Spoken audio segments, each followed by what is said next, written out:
Bien, bonjour à tous. Nous allons voir dans ce tuto le problème de l'incidence fiscale. Ma source principale va venir du bouquin de Gregory Mankiw et de Mark Taylor. Ici, l'adaptation européenne, Principe de l'économie, c'est un des bouquins dans le supérieur qu'on trouve dans les écoles de commerce, à Neoma, à Cage. On le retrouve dans les universités. À l'université de Caen, il travaille aussi avec. C'est un gros manuel qui a eu un grand succès de librairie et qui me semble très clair sur certains points, et notamment le point de l'incidence fiscale. Alors, c'est quoi cette incidence fiscale? Bien, l'incidence fiscale permet de vraiment faire la différence dans le domaine de la fiscalité entre celui qui verse, celui qu'on appelle l'assujetti, l'impôt, et celui qui paye, celui qu'on appelle le redevable, l'impôt. C'est pas toujours la même chose. Parfois ça l'est, parfois ça ne l'est pas. D'un point de vue administratif, on va prendre un exemple ici. Si je prends l'impôt sur les sociétés, l'IS.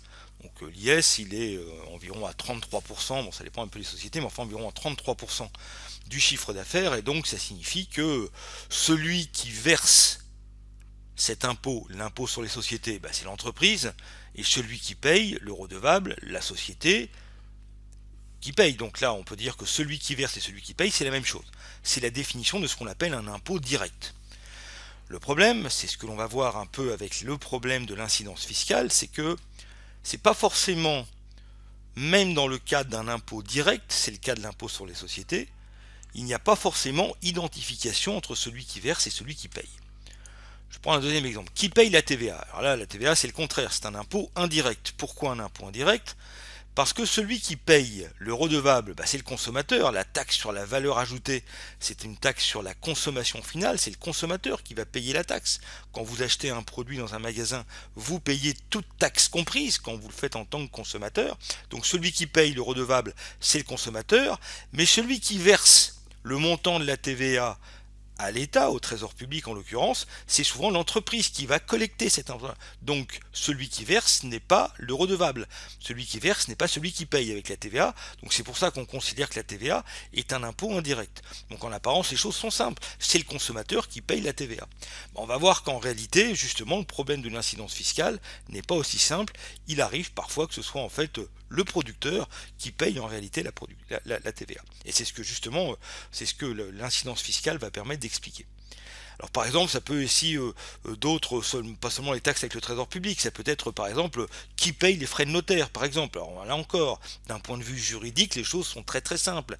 Les frais de notaire sont à la charge de l'acquéreur. Vous achetez une maison, c'est vous qui allez payer les services rendus par le notaire. Mais là encore, c'est pas si simple. L'incidence fiscale permet de montrer que de temps en temps, c'est le vendeur qui va payer en réalité les frais de notaire, simplement en ayant par exemple baissé le prix de sa maison.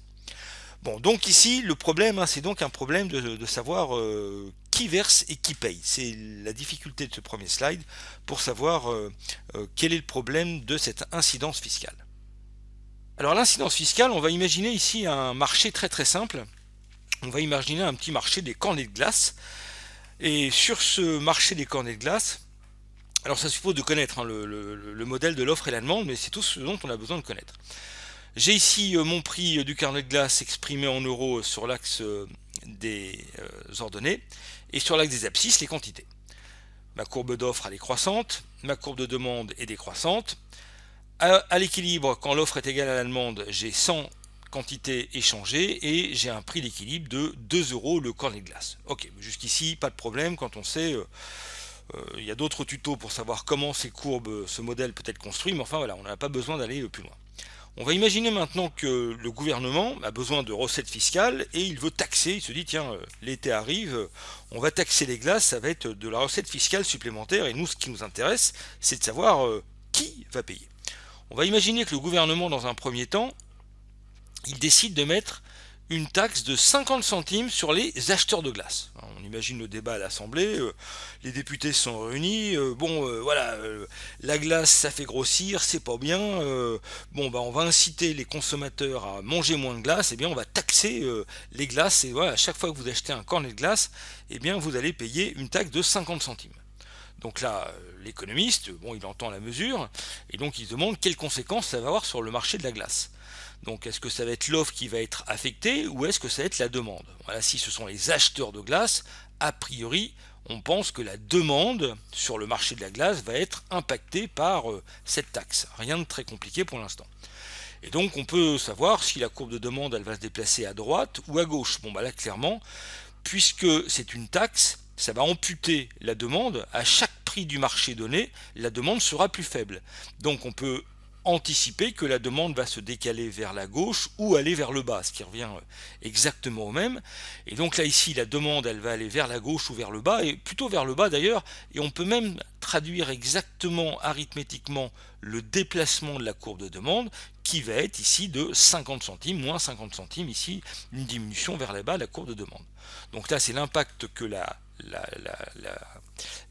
taxe, elle va impacter la demande, elle va diminuer les demandes et donc elle va naturellement modifier les conditions du marché. Et donc on voit qu'il y a des nouvelles conditions du marché, c'est que le prix du marché, hors taxe, il vient de diminuer, il vient de passer à 1,80 €, ce qui est juste normal puisque la demande de glace a diminué à cause de la taxe. Oui, mais ici on voit des quantités qui sont demandées, chaque cornet qui a été acheté doit être acquitté d'une taxe de 50 centimes. Donc là, au 1,80 € hors taxe, on doit ajouter ici 50 centimes, 2,30 € qui vont être payés, qui vont être le montant de la taxe. Donc là, on voit que là, il y a un effet de la taxe. Le prix payé ici, 2,30 €. Là, à 2 €, c'est le prix sans taxe. Et le prix reçu par l'offreur, le producteur de glace, sera ici de 1,80 €. Donc là, si on simplifie le schéma, on voit deux choses. Premier effet de la taxe, c'est que la taxe, elle réduit l'activité sur le marché. Ce qui est assez logique puisqu'on a vu que la demande allait être moins grande parce qu'il faut payer cette taxe et donc ça augmente, c'est comme si ça augmentait le prix finalement du produit, donc la demande va être plus faible. La taxe, elle réduit l'activité sur le marché. Ça pouvait sembler un peu évident. Plus surprenant quand même, c'est que par définition, on a dit que notre gouvernement, il a taxé les demandeurs de glace. Mais ce que l'on voit avec cette petite analyse, c'est que les acheteurs et les vendeurs se partagent la charge de la taxe. Sur les 50 centimes de taxes prélevées sur les acheteurs, on voit que les consommateurs vont payer 30 centimes, mais 20 centimes vont être payés par les producteurs de glace. Donc c'est ça le problème de l'incidence fiscale. Manifestement, le gouvernement voulait pénaliser les consommateurs et il se rend compte qu'en mettant cette taxe, l'incidence fiscale fait que les producteurs sont impactés.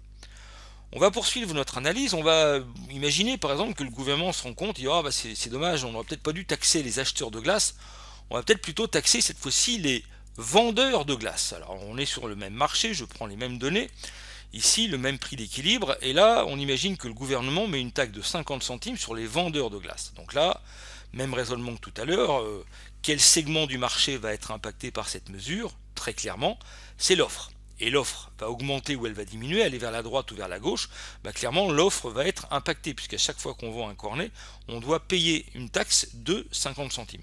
Donc là, très clairement, il va y avoir un déplacement, une translation de la courbe d'offre vers la gauche ou vers le haut, ce qui revient au même, et on peut même savoir de combien exactement, eh bien du montant de la taxe à payer, ici de 50 centimes. Donc ma nouvelle courbe d'offre, elle est maintenant ici. Quelles conséquences ça va sur le marché? Puisque l'offre a été restreinte, là on fait la même raisonnement que de tout à l'heure. Premièrement, on voit qu'il y a une différence entre le prix payé et le prix reçu. D'une part, on voit que la taxe réduit l'activité sur le marché, et comme tout à l'heure, on voit que acheteurs et vendeurs se partagent la charge de la taxe. Donc ce petit modèle, on utilisait l'offre et la demande pour voir le problème de l'incidence fiscale, c'est que le gouvernement mette une taxe sur les acheteurs ou qu'il mette une taxe sur les vendeurs, on voit que ça a exactement les mêmes conséquences. La cible que l'on voulait, dans mon premier exemple les acheteurs, dans le second les vendeurs, se partagent la charge de la taxe.